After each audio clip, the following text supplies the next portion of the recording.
Hello friends, and today I am here to discuss onto the topic of new product development in the marketing management lecture series, and I am Nishant Kumar Singh, working as an assistant professor with Department of Management Studies in GL Bajaj Institute of Management and Research, Greater Noida. So dear friends, to begin ahead,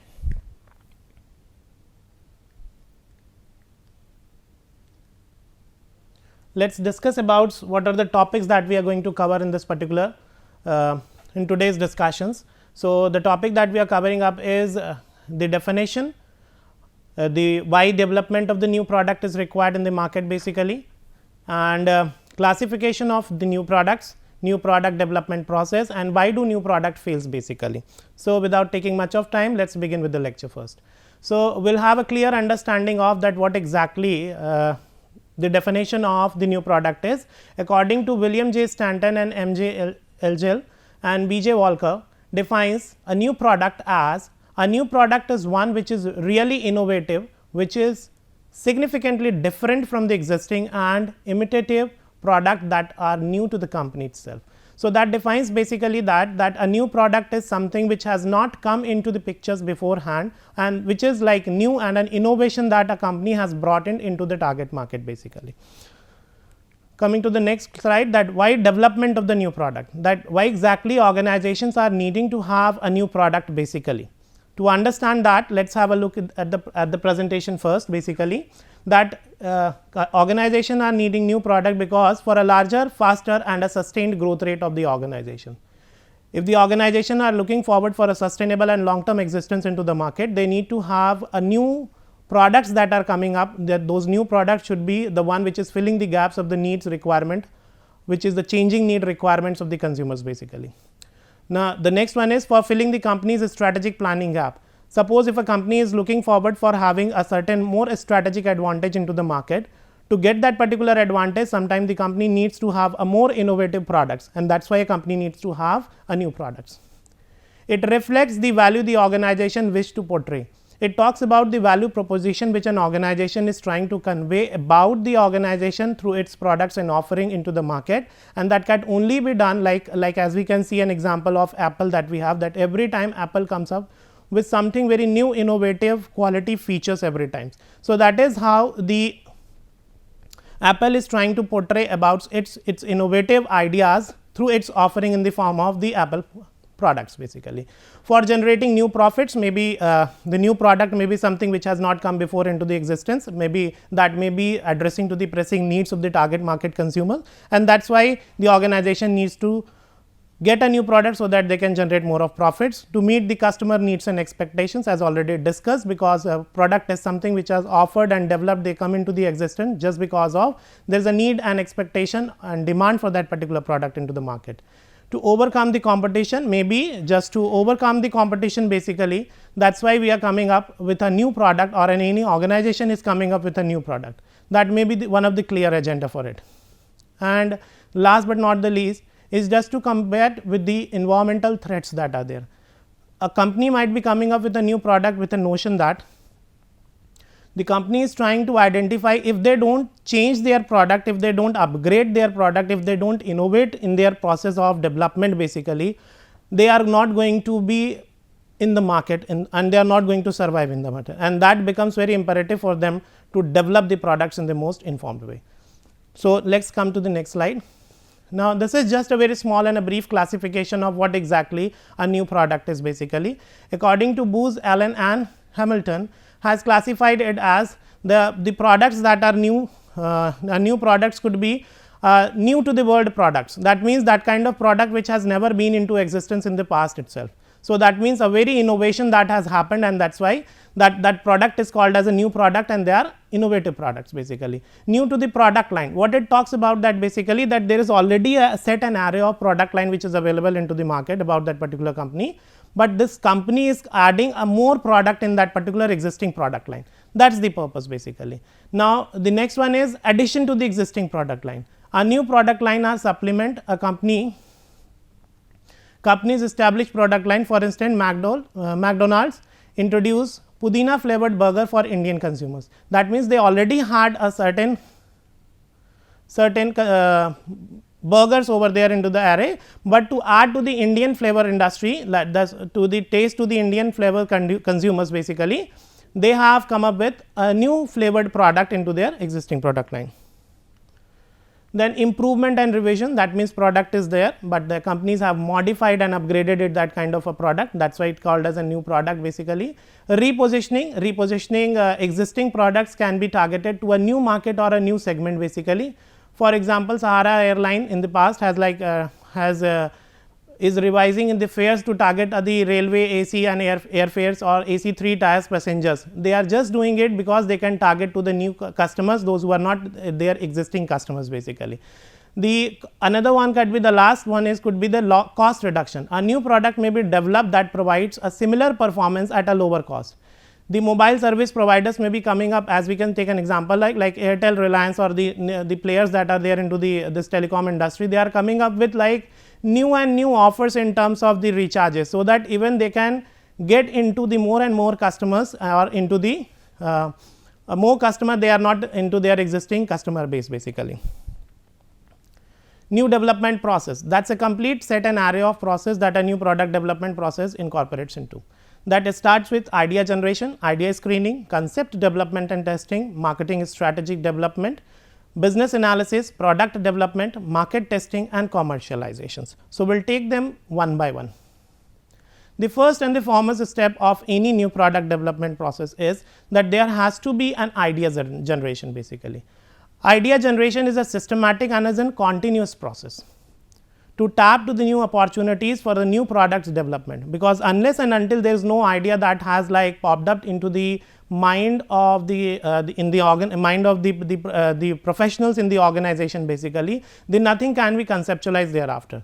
So, it is very important to understand that from where we can find the gaps, and those gaps may be in the form of the ideas that we might be sensing it out. So, let us have an example that how ideas are generated through basically. So, it has been classified that there are basically two sources of by which we can generate more of, or we can get more of ideas in the market basically, from the market and from the organization itself. Based on that, there are internal sources and there are external sources basically. If we will take the internal sources first basically. Internal sources talks about like within the organization, if we are dealing into it. So, they are like research and development teams that are there in the organization. They might be doing a lot of survey, or they might be organizing a lot of customer experiences, interviews, or maybe through a discussions they might be coming up to identify that where is this gap. They might be trying to identify, is there any kind of opportunity that are available in the form of like developing a new feature, new product that they can come up into the market with. Then they can another way of getting an internal sources, that we can discuss it with our own employees basically. Maybe we can discuss it with the executives which are there running into the market, and like as I can say with the sales executives are there. They are there into the market, they are discussing directly with the distributors or with the channel partners basically. Those channel partners might be getting any kind of inputs and from the directly from the consumers. So, in that situation we can gather a lot of information from the employees itself. There can be another perspective of generating information from the employees, like through like employee itself has coming up with a lot of innovative ideas upon working with that particular products. So, those ideas can be like collected, and that can be a kind of a very important pool of information that like the organization might be looking forward for generating a new product. Let us come to the next point, that is external sources, from where we can get a lot of ideas regarding the products or the new product ideas basically. They are by studying the how competitors are coming up with new products and features into the market, what may be we might be tracking up their pattern, or we are recognizing their pattern, and by that way we can come up with a new product before my competitor can come up into the market. Through the suppliers, as already discussed, like suppliers might be giving you a lot of input that the product is not moving in the market because this is having this kind of fault. If we can improvise the product in that particular way, we can definitely come up with a very good and innovative product. From the consumer itself, from the information that we can get it from the consumer, like suppose if we can conduct a survey onto the consumer and we can get an information that see why you are not preferring my product and why there is a less of demand, initially you were preferring my product, then we can get an first hand information from the consumer itself that these are the region your product is not having these kind of features, attributes, and that is why it is not satisfying my needs, or if the product would have these kind of features, I would have definitely looked forward for your product. So, those inputs from the consumer can be a very important inputs for coming up with new product and modifications, or we can say repositioning on and a lot of options that we have discussed in the previous slides. Basically, from the distributor itself, those who are involved into the distribution of the product, and of course with the online opinion polls that we do in the form of an surveys that we can do. By those way we can get a lot of ideas about what kind of new options or the challenges and opportunities we can take up in that particular way that are there. Once we have a set of pool of data into the in the kitty of the company, like we have n number of information or the ideas that we have, definitely every idea that has popped into the basket that could not be like practically feasibly to be like applied upon. So, before choosing out of the bundle of ideas, there could be that we need to screen those ideas onto certain set of parameters, so that we can come up with the one which is the best out of the group of the ideas. Basically, the purpose of screening is to identify the promising ideas and drop the poor ideas, because only promising ideas are maybe the one that could be practically feasible and that can gives a lot of benefits. Basically, ideas are screened on the parameters like whether the idea that has like come up into the consideration are technically feasible or not. If they are not technically possible, that could be a merely and a kind of an understanding and imagination that could be there. The next could be the financial feasibility. The product that I am trying to come up with, is it practically possible to come up with the product into the market or not? If not, then definitely like on the financial terms also, if it is beyond our capacity of the organization, or we can look into the other perspective, we can definitely innovate the product, but the product which will be the outcome after this innovation will not be practically feasible for the target market consumption pattern. So, that is why it is may not be the possible one. Organizational objectives and strategies, maybe sometimes the organization is not of the intention to develop in that particular direction, maybe the policies of the organization is not in line with that kind of innovation, with that kind of product category. So, that is why definitely the organization is not going to spoil the brand image of the organizations. The purpose of screening is to avoid two kind of errors that an organization might come upon. They are the drop error and the go error. The drop error may be the one that I should come up with a promising ideas, but since we have not analyzed and screened it properly, I can drop a very important idea just because we have not considered it very wisely. The other one is maybe we have considered an idea, but we have not taken the feasibility aspect into a much broader details, and that is why we accepted a very poor idea. So, these could be the two possible challenges that can come up with the idea screening if the screening are not done in a proper way. Based out of the screening, ideas are characterized as a promising, marginal, and the rejected ideas. So, this could be the way by which like upon screening we can categorize, yes, this idea is good, this is promising, we can proceed with that particular idea. This idea is quite fairly good, but there leads a lot of more of improvement into the ideas, so that we can come up with a more concrete and a better idea. And there are certain ideas which are not practically feasible, neither on technical and the financial or onto the organizational objective and strategies ground. So, definitely we are going to drop that particular idea. The next is concept development and testing. So, that comes the third step of the new product development process. Identified ideas must be refined into a testable product concept. The product ideas is a possible product the company might offer to the market. The product idea is basically, and the product concept is an elaborated version of the idea expressed in a consumer terms. That means, the idea is there, but how that idea has to be translated into a meaningful output in a form of a product that is having a lot of features that can be satisfying the pressing needs of the target market consumer basically. That is why it is called as a product concept. The concept testing means presenting the product concept either physically or symbolically to the target consumers to know their reaction through a prototype, a rapid prototype, or to a virtual reality. Maybe we can offer them a kind of a prototype of that particular, a sample of that particular thing, or we can come up with a rapid prototype in terms of developing or through a virtual one, or with the virtual reality on, like we can see a lot of like with through like goggles and virtual reality, we can use those kind of product, how the product would be in the future if they come up in that particular thing. So, when the customer get these kind of like testing and experiences within the organization and in the market through the consumers, we can get their first hand reaction that whether this kind of thing concept is like in the process and can be developed in that particular way or not. Then after receiving the target consumer reaction, it is assessed on the following parameters. Like suppose we have got a testing and we have got the reactions of the consumers or to the or within the employees also. So, what we can do is we can check onto the following parameters, that is communicability and believability. Whether the product that we are trying to translate into a meaningful, the idea that we are trying to translate into a meaningful product, is it like communicable and it can be believable that that kind of product could be practically feasible into the market or not. Is it, the next one is need level, is the product is able to satisfy up to the need level and expectation of the consumer or not. Is it the product is able to fill the gap that is there into the market with the existing product or to the no product that has been there into that particular market, or perceived level of expectations, the perceived level of value that are being expected out of the product, is the product is able to come up to that particular level or not. The purchase intention, like if the product come into the market, whether when, how and when and with what intensity the consumers are going to buy that particular product. User target, purchase occasion and frequency of buying, everything needs to be understood, assessed before like proceeding further. Reason being, like if suppose if I come up with a product which is like initially it can be glossy and like attractive to the eyes and to the, it looks very gloomy that people are going to accept it, but with like initial reactions only, we must not proceed with the products. We need to work onto a very concrete and a strategic ground before bringing in the product into the market onto the practical one. So, the next one is marketing strategy and development.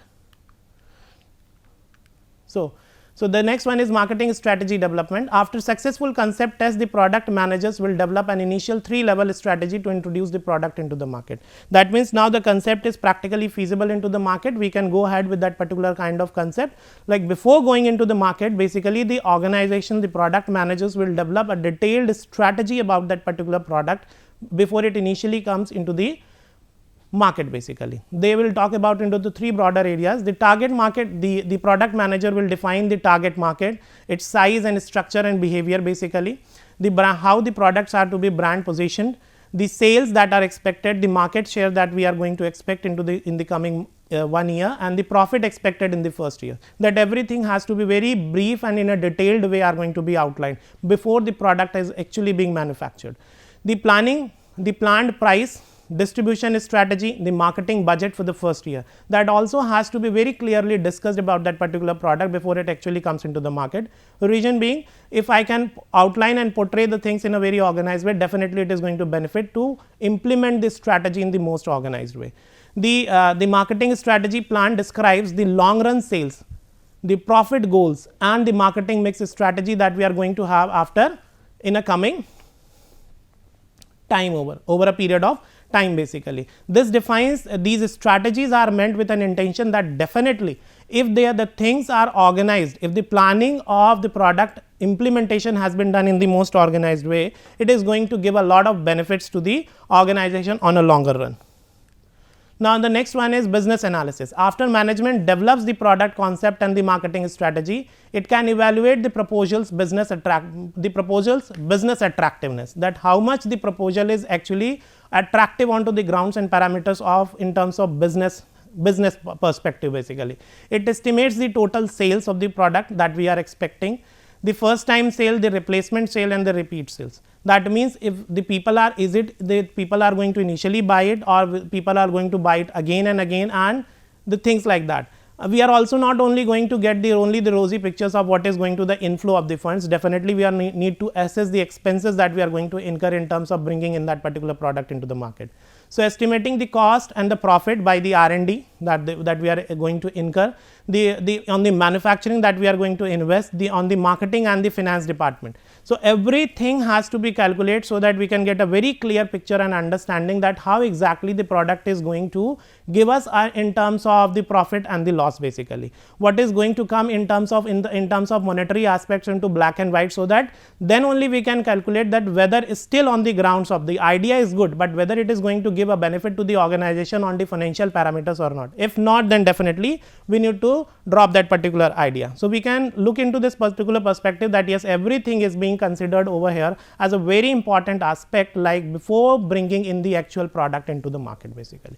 Now the next one is product development. Basically the job of translating a target consumer requirement into a working prototype is done using a quality function development called as QFD. That means in a very nutshell, it's not a very technical term that we can say, but yes, it's the basic way to understand is that we got an input from the market through like understanding the gap of the needs of the consumer, that we have called as a customer attributes, and the organizational engineers and the product development team has modified those needs into a kind of a product by incorporating it technically. Like suppose if I can take an example, suppose if somebody is interested, if I can have a ceiling fan, that is a ceiling fan with a remote control function, that's a kind of need that people might be looking forward. So this is the need that I as a consumer has expressed. Now the team is going to work in that particular direction to develop a sensory system through which a remote can operate a ceiling fan while you are enjoying on your sitting at your couch and enjoying the movie.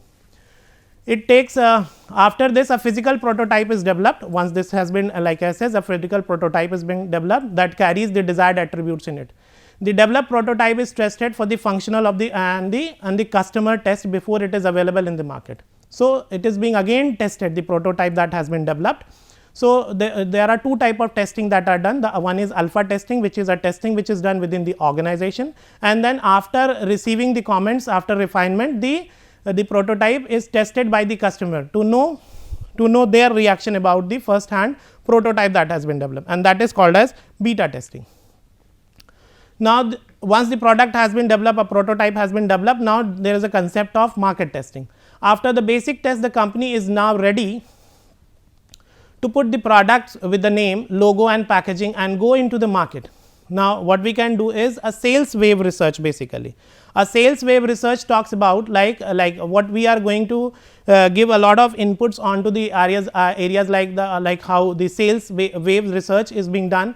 Then we can talk about the simulated testing marketing over there, like where we can project a new ad into the market, and based off the ad, like how the consumer are turning up and is demanding that particular product. Then control test marketing we can do, like we have called in the people into a showroom where we have displayed our product in the most organized way. Then if we have displayed the product, then how much of the people are like approaching that particular counter and buying the new product. So that all we can calculate it from the exit counter or from the sales counter. Then test market is being done so that we can get the first hand information about that how exactly we are getting the response of the product in the market itself. And once this has been done, now the product is now ready to be commercialized on a grand scale. After all testing and evaluation, when the prototype has cleared, now the company decides for the mass production of the product so that the product can be launched in the target market. Now before moving and launching the product into the target market, the company basically talks about and think very wisely that when I am going to launch that particular product, that what is the right time when I should launch that particular product. So even the timing of the launching of that particular product plays a very important role. Like suppose if somebody is launching a very a thermal and a winter wear, then definitely the right time could be in the month of October, like before the starting of the winter, at the time of Diwali time. That could be the very basic timing that where we can launch, and so that we can get the maximum benefit out of in terms of sales basically.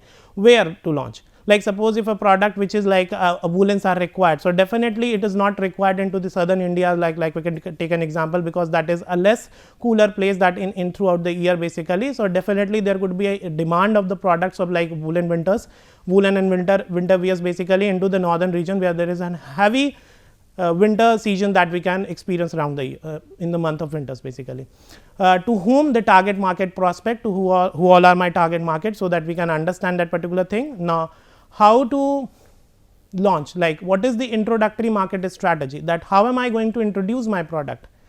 So that becomes, these questions are really very important when we are trying to launch commercialize the product and bring in the product into the market basically. The till here we have like come up with the complete step of process that are required into the development of the new product. Still, as the study says that although like every precaution that we have done in terms of like the idea screening, concept development testing, marketing strategy, business analysis, in terms of prototype, then test marketing, still there are a lot of time that when the products do get failed into the market, when it comes into the real reality. So here we are just jotting down, there are certain regions that are like affecting the why the new products fails, basically unable to fulfill the customer needs. I think that is the very basic purpose that the product has come up into the market. If the product is not able to address the needs and requirements of the consumer, definitely they are not going to accept the products and they are not going to buy. So that clearly like it is just going to lie down in the shelf. So that is not solving the purpose of the organization.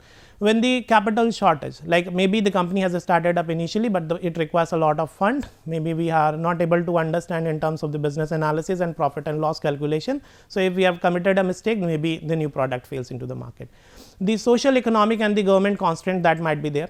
Maybe government may come up with a certain policy by the time we have come up with the product into the market. Maybe there are certain economic downturns, as we can see very latest example, lot of companies have planned up with come up with lot of new things, but due to this global pandemic the situation has come to an halt over the day, where the complete economic system has seen a lot of up and down since it is onto the revival phase, but still we can see there are a lot of challenges that has come up. Then cost of development, maybe the cost of development associated with it is too high. That means it is not leading to the like it is going beyond to the capacity of the organization, and that is why the product is like practically not possible into the market. The another reason could be like in the same category could be like the poor launching time, as already discussed. Maybe if we are having a very good product, maybe we are having a very a product that is coming up with the need of the consumer, but the time it is launched is not an appropriate one. Maybe like if we have launched a product, like suppose if we can come up with mask and gloves and sanitizers. So by the time the corona came into the existence, like the lot of companies and organization and self-help group have come up with developing a lot of sanitizers, like how to develop mask at home. So everything has been done. Now when the things have gone to around like 8 to 9 completing and 1 year of corona, now we are approximately connecting to that particular coming up to that particular point. But now if somebody is coming up with the launching of that particular kind of products that are required for the safety measures in terms of corona, is definitely not going to get the benefit in comparison to the people who have initially click to this particular concept that we can come up with sanitizer manufacturing, we can come up with the hand gloves, we can come up with the face mask, face shield. So these were like initially they were like they would have definitely reaped a lot of profit at point of time. There may be certain technical or design problems. Of course, there are a lot of like we can say in the automobile industry, there are many times in companies they call back their products from the market because the product might be experiencing certain technical bugs into it. So definitely that those technical bugs and challenges are definitely going to spoil the position, the brand image of that particular product organization into the market. So the company do call back. So because of the technical challenges, the product may be dropped out or not accepted, and that initially spoils the image of the companies and the product itself. Then there could be a poor promotion. The product may be very good, it is as per the needs and expectation, but the target consumer are not informed that such kind of products are being available into the market. So definitely that becomes another real challenge, that if I am not aware that such kind of product is available into the market, definitely there is not going to be a great traffic towards the things. And the last but not the least is the insufficient distribution of the product may be good, it is good in everything, but the distribution and availability of the product is not at the right time at the right place, so that the right consumer is not able to buy that particular kind of product. So with these words I am coming to the closure of this particular discussions on the new product development, and finally I hope we have come up and addressed the agenda that are there in the line with this particular series of lectures that we are like planned by the university. So thank you so much everyone for having a patient listening.